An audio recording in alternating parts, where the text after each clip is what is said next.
Hi there. Welcome to the Schwowin's Nest. My name is Sandra. I'm so glad you're here. My first project I have for you today is using two of these MDF rounds that I grabbed for $4 at Dollarama. They're six in a pack, so this was an awesome steal. This red bead garland I did use on my Christmas tree this year, but I have so many of them. I got them at a thrift store and they were $6 for a bag of, I think there's 8 or 10 of these garlands in there. Some of them have different shaped beads on the garland itself, but I was so excited to find all of these beads because I know I'm going to be able to make tons of projects with them. So what I'm doing here is just taking some hot glue and I'm going to glue them around the edge so they stick out a little bit past the edge of the circle. To make sure the beads don't pop off, I'm going to take some hot glue and just run a bead all along the inside. I'm going to spray paint the beads and the round with this high heat barbecue paint. It's a flat black and it dries super fast. I love using this. I had it for a different project and I've been continuing to use it because I have it on hand and I'm just going to use it up. But I really find that this is a really great product, so I'll probably purchase it again. I've set the bead one aside to dry. This is the second round. I'm just going to give it one coat of the black spray paint because I don't want that MDF color to show. Everything's dry now, so I'm going to be hot gluing the round this way. So the black portion is on the inside because once I hot glue it, there's no way I'm going to be able to paint any of it on the inside. So I'm just going to take some hot glue and glue that second round right on top of the first.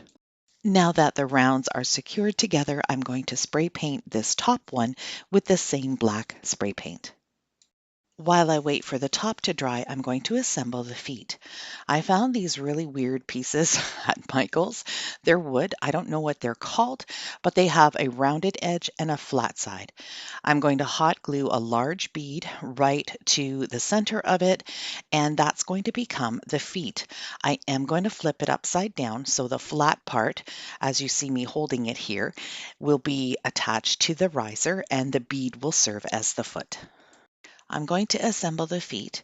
I'm using the medium thickness Starbond glue. I love Starbond glue.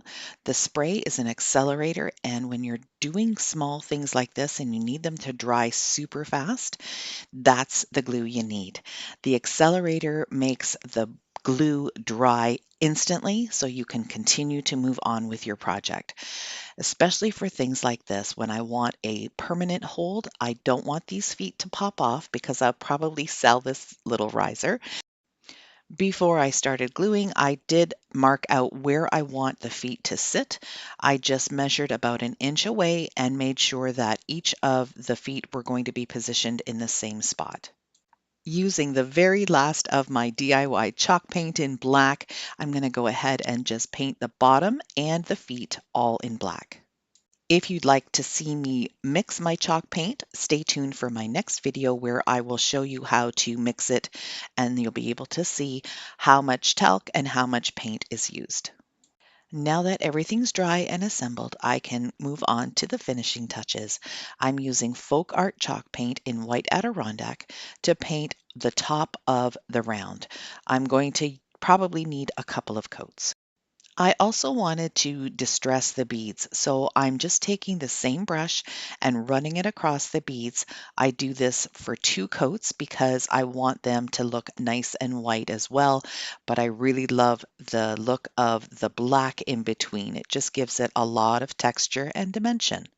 Now that the white is completely dry, I'm going to take my chip brush, dip it in a little bit of black paint, dab most of it off, and I'm going to go over very lightly on the top just to give it a little bit of distressing.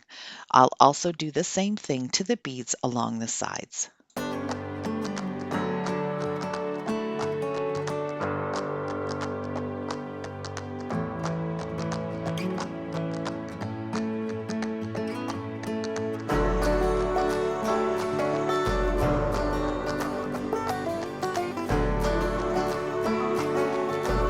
I wanted to share with you that this video is in collaboration with Sonia over at Domestic Diva DIY. Every second Sunday of the month, she hosts a DIY challenge, and this month it is a farmhouse theme, which is right up my alley. If you haven't seen Sonia's channel, please go ahead down to my description box, click on that link, and show her some support. For my second project, I'm using 3 of these little wood pieces that you can pick up at the Dollar Tree. I believe they come 6 in a pack. I've marked out the center top and then gone over 1/4 of an inch on each side. And to go towards the bottom, I am going to be marking off about 3 inches. I'm just eyeballing it, so I never really do anything that precise. And then I'm going to mark off where I want to make the cuts. These pieces of wood are fairly simple to use. You could just use a little saw, but I decided to just use my utility knife, score it a whole bunch of times on the top, and then flip it and do the same thing on the other side. And then I can take my needle nose pliers and just very gently bend and snap the pieces of wood off. Then using my knife one more time, I'll just clean up the edges.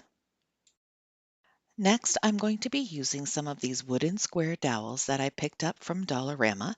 They were $2 and they're super easy to work with.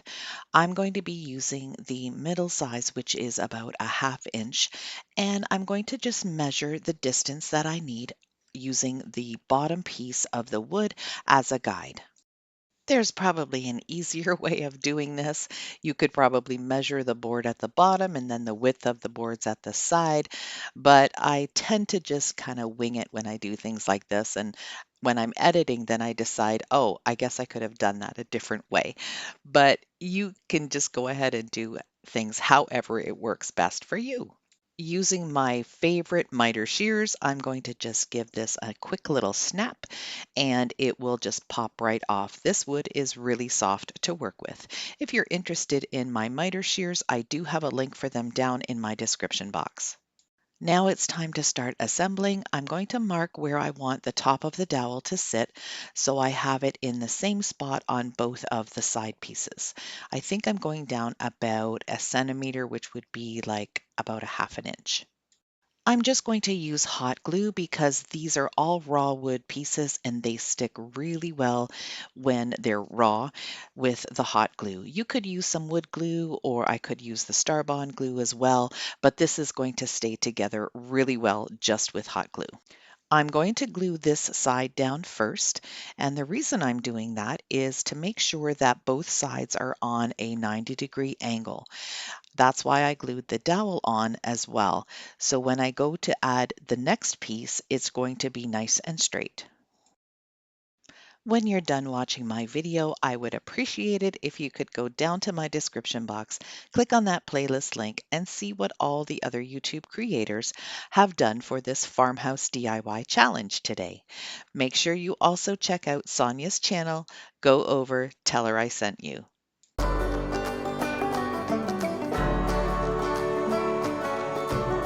If you've been watching my videos, you'll know that these garden stakes are my absolute favorite pieces of wood to work with. They're a little thicker than the jumbo popsicle sticks, but they're easier to work with. They cut a lot better. So I'm going to mark off 2 pieces for each side of the crate. I'm still sticking with hot glue for these pieces of wood as well, and I'm just going to draw a bead along the side and the bottom and then glue that in place.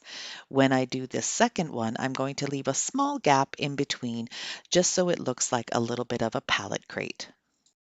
I'll do the same thing for the other side of the crate.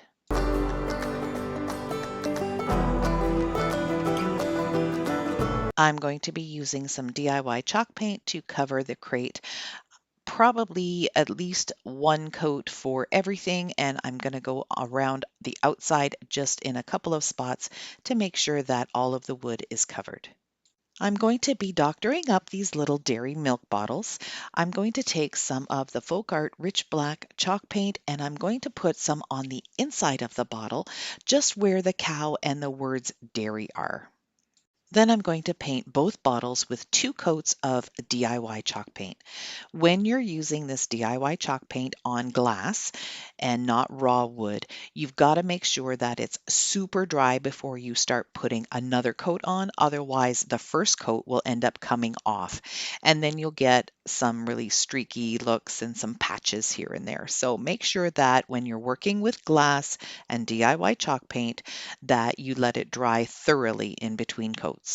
Since these little bottles don't have a lid, I decided to just use the black chalk paint from Folk Art and go along the screw top portion at the top of the bottle just to make it look like it had a lid. Using the Saint paintbrush, I'm going to distress the crate. I have found a really nice way of distressing the edges using a soft paintbrush and coming up on the edges like that. It just gives a really soft, feathery look to the distressing that ends up on the front, and you get a nice black edge. I really love this, and so I'm going to do this to the whole entire crate. On the inside of the crate, I'm just going to use a dry brushing technique. I have not dipped my brush in any extra paint at this point, so I'm just going to go through it and just very lightly distress a little bit more. I really liked the look of that, so I decided to do the outside of the crate as well. I wanted to take advantage of my Cricut, so I did go to it and I created this decal, Falls Dairy Farm, and I'm going to go ahead and add that on. I'll start with the word dairy in the center. So I've actually separated the 3 words, and I'm going to just put that on first, make sure it's nice and centered, and then I'll add the additional words. I will have this as a free printable on my website.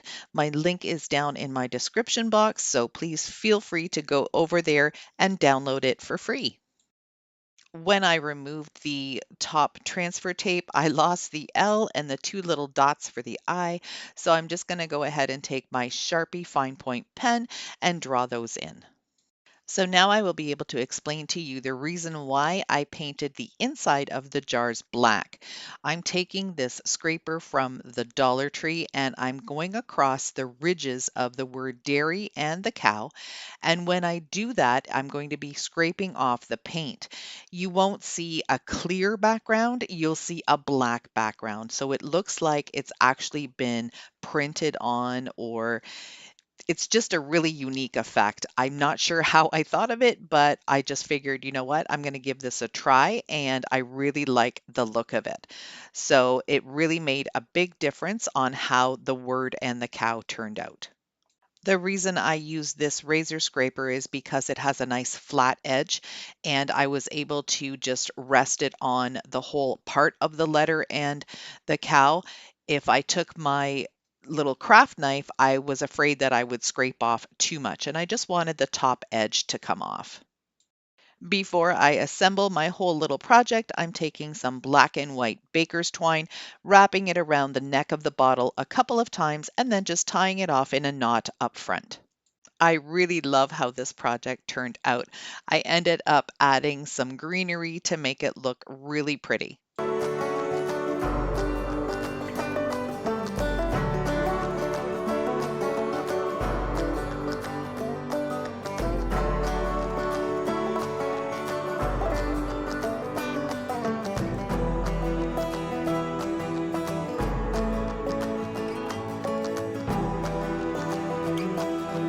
I'd like to say thank you to Sonia for hosting the challenge today. If you like what you saw, I'd love for you to stick around a while. Hit that subscribe button. Those 2 black arrows will show you exactly where to click. Thank you so much for watching straight to the end. See you in the next one.